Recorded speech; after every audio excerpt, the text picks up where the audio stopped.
एक आदमी जो 35 साल तक इबादत करता रहा, फिर भी उसकी तौबा कबूल नहीं हुई।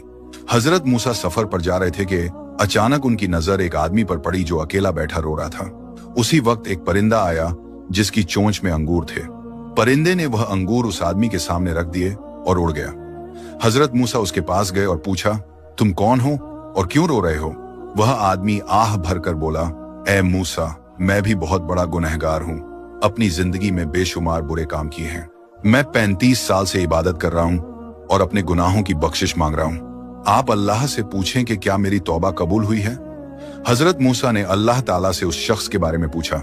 अल्लाह ताला ने फरमाया, ए मूसा, यह बंदा अपनी तौबा में भी खुद गरज है। इसने कभी अपने सिवा किसी का ख्याल नहीं किया, यहाँ तक कि वह परिंदा जो रोजाना उसके लिए फल लाता है, इसके बारे में भी इसने कभी नहीं सोचा कि तूने खुद कुछ खाया या नहीं। इसी वजह से इसकी तौबा कबूल नहीं हुई।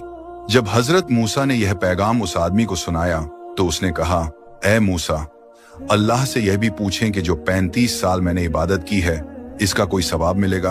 अल्लाह ताला ने फरमाया, उसे कह दो कि उसे एक दुआ मांगने का हक दिया गया है, मगर माफी के सिवा कुछ भी मांग सकता है। हजरत मूसा ने यह बात उस आदमी को बताई। वह कुछ देर सोच में रहा, फिर बोला, ए मूसा, अपने रब से कहो कि मुझे इतना बड़ा कर दे कि जब मैं जहन्नम में जाऊं तो इतनी जगह घेर लूं कि किसी और के लिए वहां जगह न बचे। ये सुनकर हजरत मूसा मुस्कुराए और पूछा, ए अल्लाह, मैं उसे क्या जवाब दूं?